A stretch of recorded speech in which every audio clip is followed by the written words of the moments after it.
नमस्कार दोस्तों। इसके पहले जैसा कि आपने जनगणना के बारे में जाना था, ठीक है, और जनगणना के सारे महत्वपूर्ण क्वेश्चन जो थे हमने करवा दिया था। अगर आपने उसको नहीं देखा तो देख लेंगे। अब आज हम जानेंगे बजट के बारे में। बजट 2025-26 से संबंधित अगर हम बात करें, उत्तर प्रदेश जितने भी एग्जाम में ध्यान रखिएगा इसके, उत्तर प्रदेश के, वहाँ पे यहाँ से क्वेश्चन पूछा जा सकता है। जो महत्वपूर्ण पॉइंट हैं इसमें शामिल किया है, ठीक है, उसको समझने की कोशिश करते हैं। थोड़ा सा बेसिक चीज़ इसमें जान लेते हैं, बस इसके बाद देखते हैं। देखो, बजट जो होता है आपका, ठीक है, बजट एक फाइनेंशियल ईयर के लिए लाया जाता है। और फाइनेंशियल ईयर आपको मालूम क्या होता है? 1 अप्रैल से 31 मार्च। 1 अप्रैल से 31 मार्च होता है फाइनेंशियल ईयर, और इस फाइनेंशियल ईयर के लिए बजट आपका लाया जाता है, ठीक है। बजट को कौन लाता है? वित्त मंत्री ले आते हैं। किसके आदेश पर? राज्यपाल के आदेश पर। अगर केंद्र की बात करें तो केंद्र में जो है वो वित्त मंत्री लाते हैं राष्ट्रपति के आदेश पर, ठीक है। केंद्र में आपका मालूम है आपको, लोकसभा में पेश किया जाता है, यहाँ पे विधानसभा में पेश किया जाता है। इसके बाद अगर हम बात करें, यहाँ पे जो राज्य का बजट है, हमारा स्टेट का बजट है, आर्टिकल 202 के अंतर्गत आता है, ठीक है। आर्टिकल 202 के अंतर्गत आता है। और केंद्र का बजट जो होता है आर्टिकल 112 के अंतर्गत आता है, ठीक है। Annual financial statement, it is also called annual financial statement, ठीक है। That represents all the income and expenditure of a country और स्टेट। यहाँ पे स्टेट है तो स्टेट, और for a financial year that is 1 April to 31 March, ठीक है। ये चीज़ इसमें समझ लिए जाएंगे। और बजट का कभी कोई आपसे क्वेश्चन पूछे, इससे ये कभी कभी पूछ लेता है किस वर्ड से ओरिजिनेट हुआ। तो जो ये बजट वर्ड है, ध्यान रखिए कि एक बुजट शब्द है, और वो एक फ्रेंच वर्ड है, ठीक है। एक फ्रेंच वर्ड है बुजट, बुजट, ठीक है। उससे बना, जिसका अर्थ होता है चमड़े का थैला, ठीक है। कभी ये क्वेश्चन पूछा जाए या इस तरीके से आए, जिसको ध्यान रखेंगे। फ्रेंच वर्ड से बना है, बुजट से बजट बना है। बुजट का मतलब होता है चमड़े का थैला, ठीक। ये चीज़ें क्लियर हो गई। सबसे मेन ज़रूरी है अभी आपको जानना कि इसका आर्टिकल स्टेट में लाया जाता है, तो इसका आर्टिकल क्या होता है? राज्य के लिए 202 है, आर्टिकल 202। केंद्र के लिए है आर्टिकल 112। ये दो चीज़ें और ध्यान में रखना है। अब जो बजट प्रस्तुत किया गया, ध्यान रखिएगा, उत्तर प्रदेश का, तो इसमें इसमें अगर हम बात करें, ध्यान दो, ये प्रस्तुत किया गया 5 फरवरी 2025 को ये लाया गया, ठीक है। प्रस्तुतकर्ता कौन है? वित्त मंत्री सुरेश खन्ना। बजट की थीम बहुत बार एग्जाम में पूछ लेता है, इसको ध्यान में रखेंगे। बजट की थीम क्या था? वंचित को वरीयता, ठीक है। इसका जो थीम था, वंचित को वरीयता, ये सबसे ज़्यादा महत्वपूर्ण है। दूसरा महत्वपूर्ण है वित्त मंत्री, ठीक है, इनको ध्यान में रखेंगे। इसके बाद कुल बजट कितने का था? 8.08 लाख करोड़ का बजट था, ठीक है। आगे आते हैं।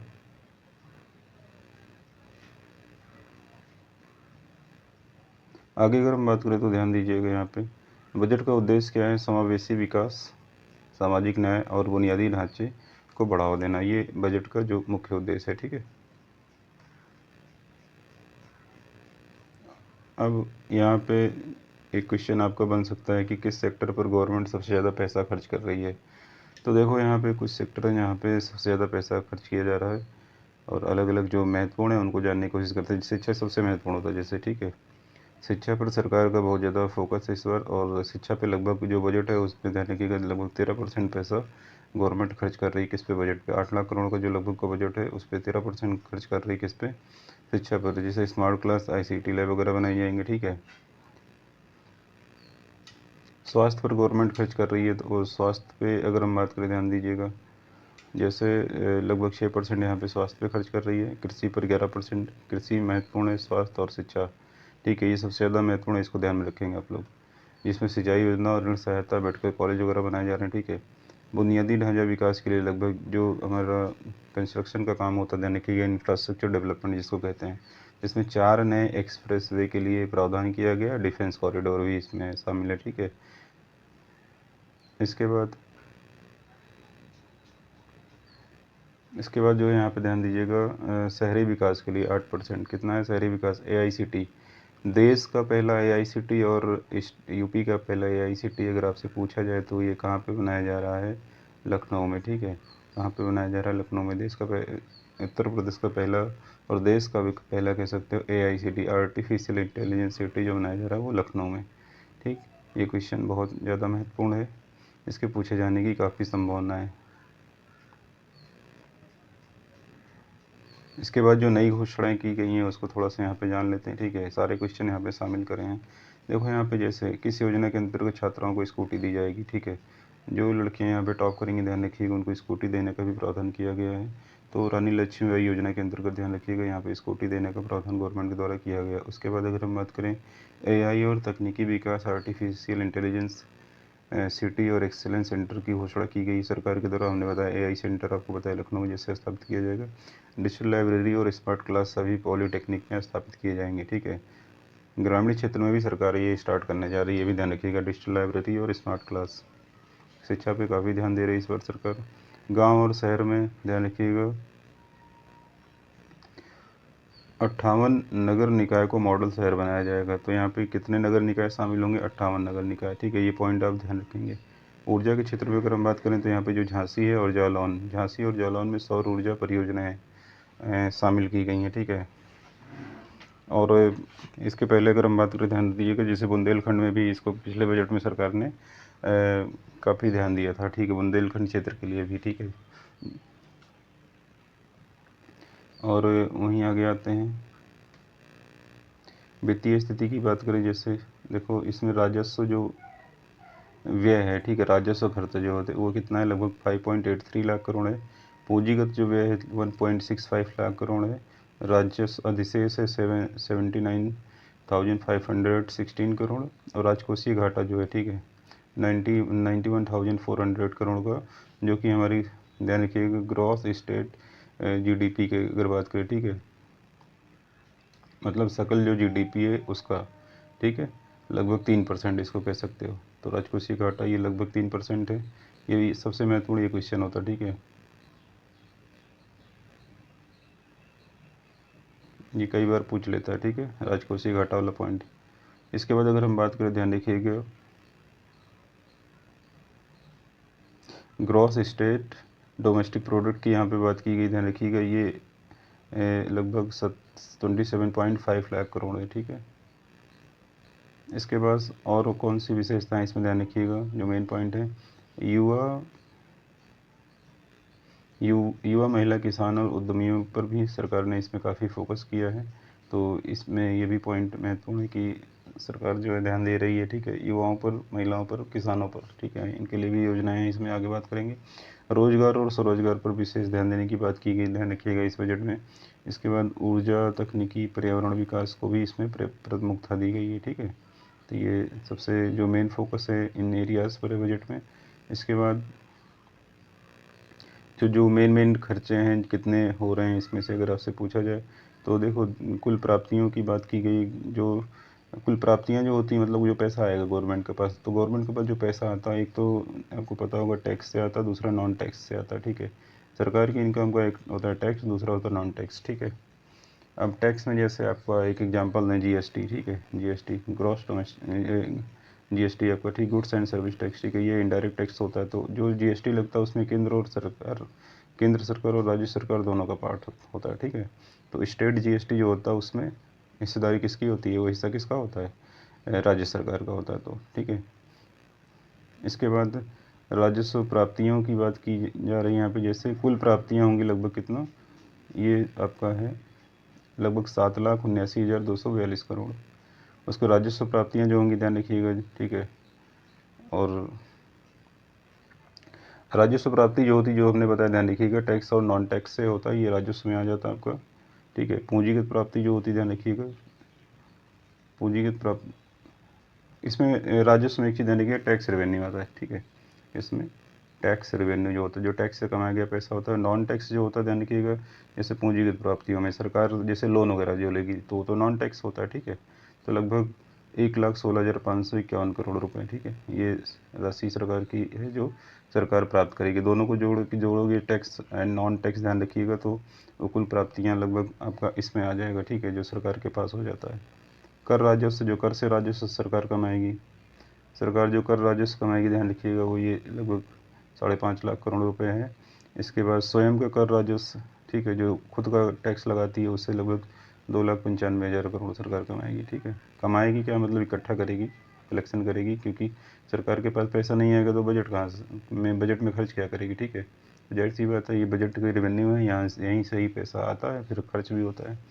इसके बाद केंद्रीय करों में राज्य का अंश जो जीएसटी लगता है ध्यान रखिएगा उसमें राज्य का भी हिस्सा होता है। जैसे एसजीएसटी एनसीजीएसटी दोनों कंबाइन करके लगते हैं। ठीक है, देखा होगा जो रसीद लीजिए कोई वस्तु आप खरीदते होंगे तो उससे दोनों टैक्स शो होते होंगे। जैसे 12% कोई टैक्स लगा तो उसमें 6% सेंट्रल का है और 6% स्टेट का है, ठीक है।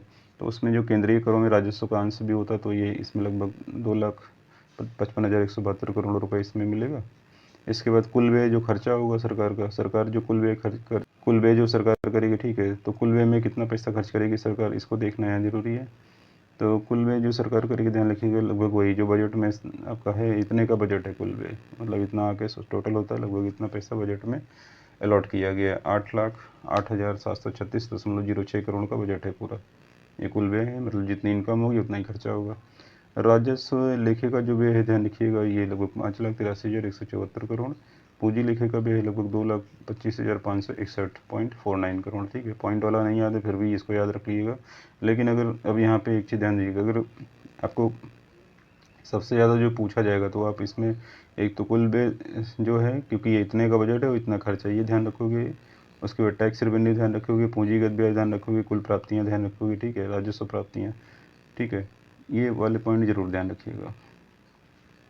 कुछ MCQ हैं लेकिन इसको बाद में देखेंगे, पहले मेन पॉइंट देख लेते हैं। अब जैसे जो बजट है ध्यान रखिएगा, ठीक है, बाद में कुछ क्वेश्चन भी हम लोग करेंगे जो इनसे संबंधित ही हैं।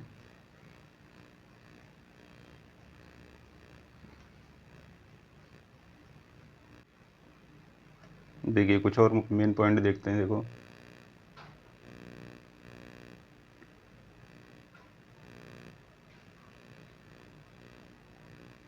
इसमें देखो दिख रहा होगा कि कुछ ये पॉइंट दिख रहा होगा, उत्तर प्रदेश में प्रति व्यक्ति आय, ठीक है, ये इस जरूर याद कर लेना। प्रति व्यक्ति आय 93,000 से अधिक बताई गई है, ठीक है। बजट में जो चर्चा की गई है कि उत्तर प्रदेश में प्रति व्यक्ति आय लगभग 93,000 से अधिक बताई गई है। और पर कैपिटा इनकम जो होती है ध्यान रखिएगा, पर कैपिटा इनकम इसको निकालते हैं national income by total population.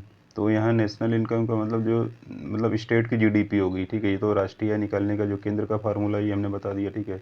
लेकिन जो स्टेट का कैसे निकलता है, स्टेट का जो निकलेगा ध्यान रखिए, स्टेट की जो GDP होगी, ठीक है, उसके बाद उसकी पॉपुलेशन, उससे निकलेगा स्टेट में प्रति व्यक्ति आय। वैसे प्रति व्यक्ति आय की गणना केंद्र सरकार के द्वारा की जाती है, ध्यान रखिएगा, ठीक है।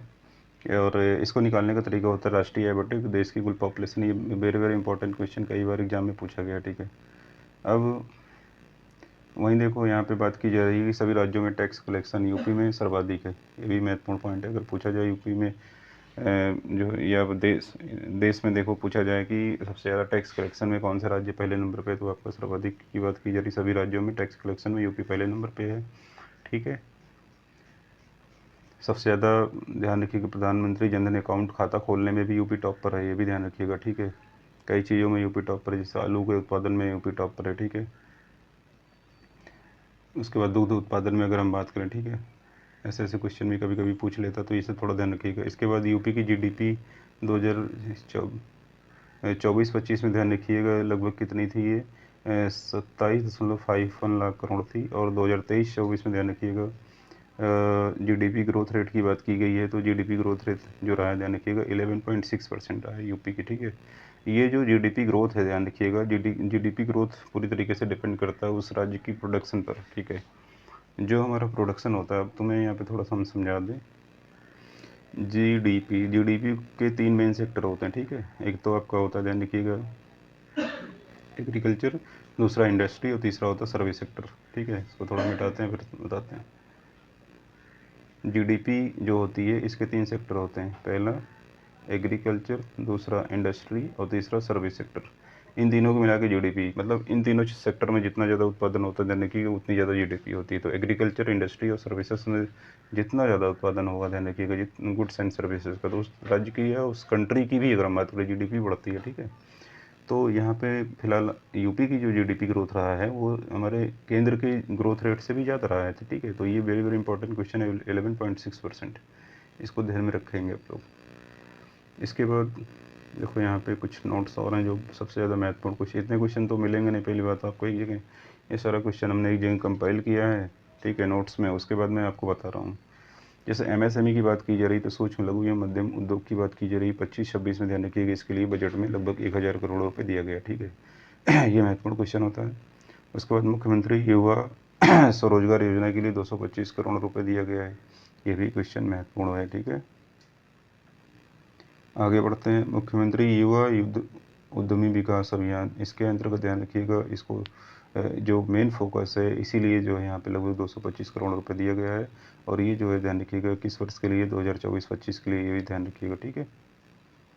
यूपी में सर्वाधिक रोजगार देने वाला उद्योग, वेरी वेरी इंपॉर्टेंट क्वेश्चन। यहाँ पे तो दो डबल स्टार लगा लें आप, ठीक है, यहाँ पे डबल स्टार बना लें क्योंकि ये क्वेश्चन बहुत बार पूछा गया है। यूपी में सर्वाधिक रोजगार देने वाला जो उद्योग है, हथकरघा, ठीक है। और अगर यूपी में अगर हम बात करें, ईस्ट यूपी में जाओगे आप तो ध्यान रखिएगा जो पसमानदा समुदाय है, पसमानदा मुस्लिम समुदाय है, खासकर बनारस की तरफ ये सबसे ज़्यादा प्रचलित है, ठीक है। यूपी में सर्वाधिक रोजगार देने वाला जो उद्योग है, हथकरघा उद्योग है, इसको ध्यान रखेंगे। इसके बाद अगला क्वेश्चन है, पीएम मित्र योजना के तहत टेक्सटाइल पार्क की स्थापना ध्यान रखिएगा यहाँ पर की जाएगी। और ये भी क्वेश्चन बहुत ही महत्वपूर्ण है, इसके लिए लगभग 300 करोड़ रुपए रखे गए हैं, ठीक है। अटल बिहारी वाजपेयी पावरलूम योजना, ठीक है, इसके लिए 400 करोड़ रखा गया है। डिफेंस इंडस्ट्रियल कॉरिडोर, जैसा भी ऊपर पढ़ा भी था हमने, इसके लिए लगभग 461 करोड़ रखा गया, ठीक है। ये सारे क्वेश्चन महत्वपूर्ण हैं। इसके बाद जल विद्युत परियोजना, जल विद्युत परियोजना के लिए लगभग 3,953 करोड़ रुपए सरकार ने यहाँ पे रखा है, ध्यान रखिएगा। एक्सप्रेस वे के लिए 900 करोड़ रुपए रखा है, ठीक है। गंगा एक्सप्रेस वे का विस्तार किया जाएगा और यहाँ पे कहा जा रहा है कि गंगा एक्सप्रेस का जो विस्तार है, ध्यान रखिएगा, हरिद्वार तक रहेगा, ठीक है। इसको बढ़ाकर हरिद्वार तक किया जाएगा, तो ये भी इस पॉइंट इसमें ध्यान रखेंगे। अगला क्वेश्चन यहाँ पे ध्यान दीजिएगा, बांके बिहारी मंदिर, ठीक है, कॉरिडोर निर्माण के लिए लगभग 100 करोड़ रुपए सरकार ने इसके लिए बजट बनाया है, 100 करोड़ रुपीज़ का। इलेक्ट्रिक बस खरीदने के लिए 100 करोड़ रुपए खर्च करेगी और चार्जिंग स्टेशन बनाएगी, ध्यान रखिएगा। ये चार्जिंग स्टेशन वो होता है जहाँ पे इलेक्ट्रिक बसों को चार्ज किया जाएगा, ठीक है। तो इसके लिए लगभग 50 करोड़ रुपए गवर्नमेंट खर्च करेगी, ठीक, बजट में लगभग, ठीक है। जल जीवन mission, very very important point ये भी है। जल जीवन मिशन जो है ध्यान रखिएगा, क्योंकि जल और शिक्षा, स्वास्थ्य, ये सब सरकार की मुख्य योजनाओं में रहता है। तो जल जीवन मिशन के लिए लगभग 4500 करोड़ रुपए सरकार ने रखा है। इसके बाद ये और भी, ये भी महत्वपूर्ण क्वेश्चन है, 22 नए प्राथमिक स्कूल खोले जाएंगे, ठीक है। और आपको पता होगा श्रावस्ती से ध्यान रखिएगा अभियान चलाया था सरकार ने, ताकि जो प्राथमिक स्कूल हैं, ध्यान रखिएगा, वहाँ पे नामांकन संख्या को बढ़ाया जा सके, ठीक है। तो फिलहाल 22 नए प्राथमिक स्कूल खोले जाएंगे, इसको याद रखेंगे। पीएम श्री योजना के तहत लगभग ध्यान रखिएगा, पीएम श्री योजना में इसमें 300 करोड़ रुपए अलॉट किया गया है, ठीक है। डिजिटल लाइब्रेरी गांव में खोलने के लिए 454 करोड़ रुपए, ठीक है। एक तो पॉलिटेक्निक को भी डेवलप किया जा रहा है, वहाँ पे लाइब्रेरी खोली जा रही है, और ग्रामीण क्षेत्र में भी डिजिटल लाइब्रेरी की सुविधा गवर्नमेंट देने का प्रयास करेगी, जिसके लिए 454 करोड़ रुपए इसने यहाँ पे दिया है। आगे आते हैं, गुरु गोरक्षनाथ आयुष विश्वविद्यालय, वेरी वेरी इंपॉर्टेंट क्वेश्चन, ठीक है। ये यहाँ पे खोला जा रहा है लगभग इस, अगर हम बात करें, ध्यान रखिएगा, और ये कहा जा रहा है कि 2025 में इसको कंप्लीट कर लिया जाएगा, ठीक है। अगर आपसे विकलांग विश्वविद्यालय पूछे तो चित्रकूट में है, ध्यान रखिएगा, ठीक है। आयुष विश्वविद्यालय पूछ रहा है तो ये कहाँ पे है, गोरखनाथ में है, ठीक। अब यहाँ पे मेडिकल कॉलेज खोले जाएंगे, ध्यान रखिएगा। मेडिकल कॉलेज आपका जो खोला जाएगा ये बलिया में और बलरामपुर में, ठीक है। दो मेडिकल कॉलेज जो राजकीय कॉलेज के रूप में ध्यान रखिए यहाँ पे खोले जाएंगे, बलिया और बलरामपुर। कैसे याद करोगे, बात से बलिया, बात से बलरामपुर, तो दोनों आसानी से याद हो जाएगा, ठीक है। इसके बाद स्वच्छ भारत मिशन, स्वच्छ भारत मिशन के लिए ध्यान रखिएगा 425 करोड़ रुपए यहाँ पे सरकार बजट में खर्च करेगी। रानी लक्ष्मीबाई स्कूटी योजना के लिए 400 करोड़ रुपए यहाँ पे खर्च करेगी, ठीक है। इसके बाद मुख्यमंत्री कन्या सुमंगला योजना, ये भी महत्वपूर्ण है, बहुत बार एग्जाम में पूछा जाता है। तो इसमें कुछ योजनाएं भी आपकी कवर हो जाएंगी, प्लस उस पर कितना जो खर्च हो रहा है। मुख्यमंत्री कन्या सुमंगला योजना 700 करोड़ रुपये इस पर खर्च करेगी सरकार, ठीक है। अगला है पीएम आवास योजना। पीएम आवास योजना के लिए 4,848 करोड़ रुपए गवर्नमेंट खर्च करेगी बजट में। वृद्धावस्था पेंशन योजना, जिसमें 1,000 रुपये सालाना मिलता है, और किसान पेंशन योजना में भी 1,000 रुपये मिलता है, ठीक है। तो ये भी महत्वपूर्ण है, इसको ध्यान रखेंगे। मुख्यमंत्री सामूहिक विवाह योजना, ठीक है, सामूहिक विवाह को प्रोत्साहन देने के लिए सरकार यहाँ पे कोशिश कर रही है, और इसके लिए 550 करोड़ रुपए रखा है। आयुष्मान कार्ड बनाने में उत्तर प्रदेश, ध्यान रखिएगा, पूरे देश में प्रथम स्थान पर है। आयुष्मान कार्ड के अंतर्गत 5 लाख का हेल्थ इंश्योरेंस जो दिया जाता है, ठीक है, पर फैमिली के हिसाब से। तो इसको ध्यान रखेंगे आप लोग, बहुत ही बड़ी योजना है अगर हम बात करें, और इसका बेनिफिट भी काफ़ी लोगों को मिल रहा है, ठीक। आगे आते हैं, राजकीय औषधि कॉलेज, ठीक, ये भी बहुत बहुत ही महत्वपूर्ण है। ये कहाँ पे खोला जाएगा, वाराणसी में, राजकीय होम्योपैथी मेडिकल कॉलेज के रूप में ये खोला जाएगा, प्लेस याद रखेंगे, वाराणसी, ठीक है। लखनऊ में एआईसीटी बनाया जा रहा है, ठीक है, लखनऊ में एआईसीटी बनाया जा रहा है, इसके के लिए लगभग 5 करोड़ रुपए रखा गया है, ठीक है, और देश में पहला है, ठीक है, देश में भी अगर हम बात करें तो ये पहला है, ठीक है। अगला क्वेश्चन भी बहुत ही महत्वपूर्ण है, ठीक। अयोध्या के विकास के लिए ध्यान रखिएगा 150 करोड़ रुपए खर्च किए जाएंगे, किसके? अयोध्या के विकास के लिए, ठीक है। मतलब अयोध्या में पर्यटन विकास के लिए अगर हम बात करें, अयोध्या के पुल निर्माण के लिए, स्वच्छ सफाई और बाकी चीज़ों के लिए ध्यान रखिएगा 150 करोड़ रुपए खर्च होगा। यूपी में वृक्षादन, मतलब जो वृक्ष लगाए ध्यान रखिएगा, उसमें भौगोलिक जो क्षेत्र है ध्यान रखिएगा, उसमें 9.96% पर मतलब एक तरीके से यहाँ पे वृक्ष या पौधारोपण किया जा चुका है। या वृक्षादन का मतलब वृक्ष हैं, सॉरी, वृक्षादन का मतलब वृक्ष हैं। और पौधारोपण की बात करें तो लखनऊ में कुकरेल पार्क में ध्यान रखिएगा बहुत ज़्यादा, सबसे ज़्यादा वृक्ष लगाए गए थे, ठीक है। तो ये दोनों क्वेश्चन, वृक्षादन मतलब वृक्ष हैं और पौधारोपण अलग है, ठीक है। अगर पौधारोपण की बात कीजिए तो लखनऊ में कुकरेल पार्क में, ठीक है। और विभाग की बात कीजिए तो पंचायती राज डिपार्टमेंट में, ठीक है, ठीक। तो यहाँ पे वृक्षादन जो है ध्यान रखिएगा 9.96% है भौगोलिक क्षेत्र का, ठीक। 2022 में बाघों की संख्या अगर पूछे आपसे, तो 2000 में बाघों की संख्या अगर पूछता है, ठीक है, 2000 में बाघों की संख्या 205 है, ये याद रखेंगे, पूछ लेता है ये क्वेश्चन। और जैसे पीलीभीत टाइगर रिजर्व यूपी में है, ठीक है, टाइगर रिजर्व कहाँ पे? पीलीभीत में टाइगर रिजर्व है। इसके बाद गोरखपुर में देश का पहला गिद्ध जनजाति, ये क्वेश्चन बहुत महत्वपूर्ण है, केंद्र स्थापित किया गया, ठीक है। और यहाँ पे अगर हम बात करें तो पूरे देश की बात की जाए तो गिद्धों के संरक्षण के लिए आपका हरियाणा में भी, और यहाँ पे एक हरियाणा राज्य में भी उसका संरक्षण किया जा रहा है, ध्यान रखिएगा, ठीक है। और गोरखपुर में अगर हम बात करें तो देश का पहला जनजाति गिद्ध जनजाति केंद्र स्थापित किया गया, ये सबसे इम्पोर्टेंट क्वेश्चन बन जाता है आपका, ठीक। और गोरखपुर में उत्तर प्रदेश वानिकी एवं औद्योगिक विश्वविद्यालय भी स्थापित किया जा रहा है, ठीक है, ये भी ध्यान रखेंगे।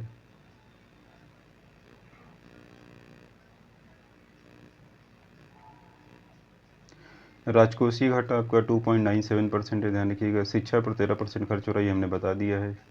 और सरकार का जो बजट है आर्टिकल 202 में आता है, ये हमने आपको बताया हुआ है इसके पहले, जैसे, ठीक है, बता दिया था।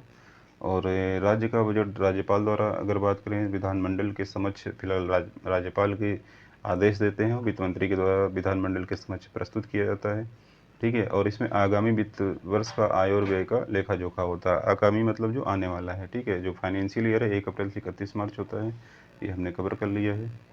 और अगर केंद्र के बजट की बात करें तो आपका आर्टिकल 112 के अंतर्गत आता है, वित्त मंत्री के द्वारा इसको पेश किया जाता है, ठीक है।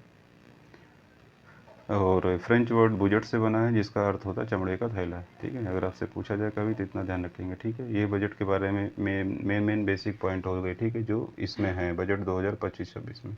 अब इस पे जो MCQ हैं उसको हम लोग देख लेते हैं जल्दी से। बजट के जो MCQ में ध्यान रखिएगा, इसके कुछ क्वेश्चन भी देख लेते हैं हम लोग जल्दी से। इतना पढ़ लोगे तो बाकी पढ़ने की वैसे ज़रूरत नहीं होगी। जैसे अभी क्वेश्चन है, उत्तर प्रदेश सरकार का बजट 2025-26 किसने प्रस्तुत किया? तो वित्त मंत्री ने पेश किया, अभी आपने पढ़ा, ठीक है, तो वित्त मंत्री सुरेश खन्ना ने पेश किया, ठीक है, ये याद हो जाएगा आपको।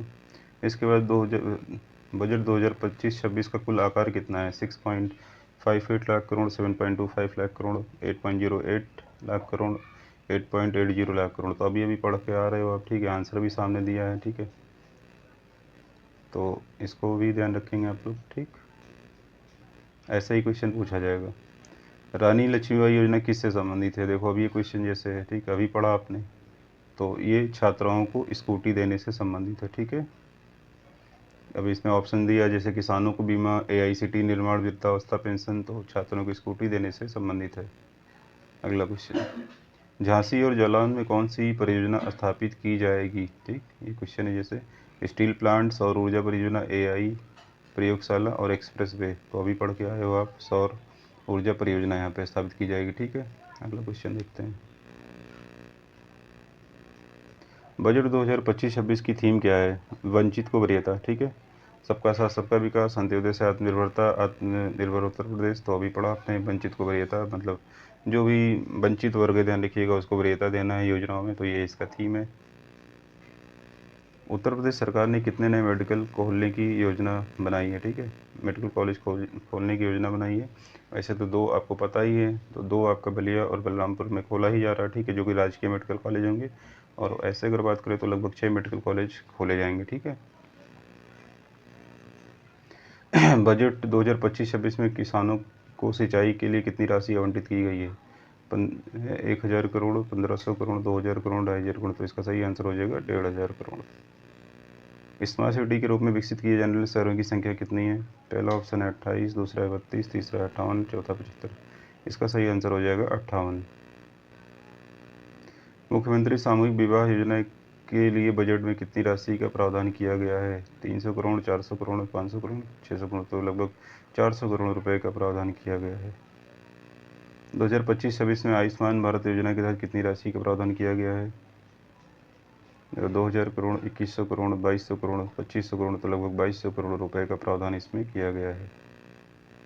उत्तर प्रदेश का अनुमानित GSDP, ठीक है, तो ये आपका कितना रखा गया है? 24.52 लाख करोड़, 26.30 लाख करोड़, 27.51 लाख करोड़, 28.74 लाख करोड़। तो ये GDP है, ध्यान रखिएगा, ठीक है, लगभग 27.51 लाख करोड़। उत्तर प्रदेश का अनुमानित GS gross state domestic product, ठीक है, 2025-26 में कितना रखा गया है? तो लगभग वही सेम क्वेश्चन रिपीट हो गया है, 27.51 लाख करोड़। बजट 2025-26 में युवाओं को रोजगार हेतु कितनी राशि का प्रावधान है? 1000 करोड़, 500, 1500, 2000। तो 1000 करोड़, जैसे कि आंसर पता ही आपको। इस तरीके से क्वेश्चन आपका बनेगा, ठीक है। अगला क्वेश्चन, 2025-26 में युवाओं को स्वरोजगार हेतु कितनी राशि प्रदान की जाएगी? ये रोजगार पे खर्च करेगी सरकार लगभग 1000 करोड़, ये पढ़ा आपने। इसके बाद एक क्वेश्चन और देखो, बजट में कितने नए एक्सप्रेस वे के लिए धन आवंटित किया गया है? 2, 3, 4, 5। तो लगभग 4 एक्सप्रेस वे के लिए धन आवंटित किया गया, ठीक है। अयोध्या को किस रूप में विकसित करने की योजना बनाई गई है? स्मार्ट सिटी, हरित, सोलर सिटी, टूरिज्म हब। तो आपको पता है सोलर सिटी, और आपसे पूछे भी अगर कौन सा जिला पहला सोलर सिटी या सोलर जिला के रूप में डेवलप किया जा रहा है यूपी में, तो आपको ध्यान रखना पड़ेगा, यह है अयोध्या, ठीक है। बहुत ही इंपॉर्टेंट क्वेश्चन है ये। अगला क्वेश्चन, मुख्यमंत्री कन्या सुमंगला योजना के लिए बजट में कितनी राशि का प्रावधान किया गया है? 1000 करोड़, 1050 करोड़, 1200, 1500। तो 1050 करोड़ सही है इसका आंसर। बजट 2025-26 में मुख्यमंत्री युवा उद्यमिता योजना के लिए कितनी राशि आवंटित की गई है? 200 करोड़, 250 करोड़, 300 करोड़, 500 करोड़। तो इसका सही आंसर हो जाएगा 250 करोड़। डिफेंस इंडस्ट्रियल कॉरिडोर किस जिले में स्थापित किया जा रहा है? अयोध्या, कानपुर, झांसी, गाजियाबाद। तो इसका सही आंसर हो जाएगा झांसी। बजट में अस्पतालों के आधुनिकीकरण के लिए कौन सी योजना प्रस्तावित की गई है? जन आरोग्य योजना, मुख्यमंत्री स्वास्थ्य सुविधा योजना, मिशन आयुष्मान, जीवन रक्षा योजना। तो इसका सही आंसर हो जाएगा मुख्यमंत्री स्वास्थ्य सुविधा योजना। और लास्ट क्वेश्चन है, बजट 2025-26 में ग्रामीण सड़कों के लिए कितनी राशि का प्रावधान किया गया है? 2000 करोड़, 2500 करोड़, 3000 करोड़, 4000 करोड़। तो इसका सही आंसर हो जाएगा 2500 करोड़, ठीक है। तो ये लगभग हमने 18-19 क्वेश्चन भी डिस्कस किए। एक क्वेश्चन और है, अच्छा, अभी बजट में कितने निकायों को मॉडल नगर निकाय के रूप में विकसित करने की योजना है? 40, 48, 58, 68। तो सही आंसर हो जाएगा 58। लगभग हमने 20 क्वेश्चन भी डिस्कस किए, बजट में जितनी मेन योजनाएं हैं उसको भी डिस्कस किया, ठीक है। अगर इतना पढ़ लोगे आप तो आपका इससे कोई ना कोई क्वेश्चन जरूर फंसेगा और पूरा बजट तैयार हो जाएगा, ठीक है। इससे बार पढ़ने की एक्स्ट्रा ज़रूरत नहीं है। और अगर चैनल को आपने सब्सक्राइब नहीं है तो चैनल को जरूर सब्सक्राइब कर लें, बेल आइकन को प्रेस करें ताकि आने वाला जितना भी वीडियो ध्यान रखिएगा वो सभी आप तक पहुंचता रहे। धन्यवाद।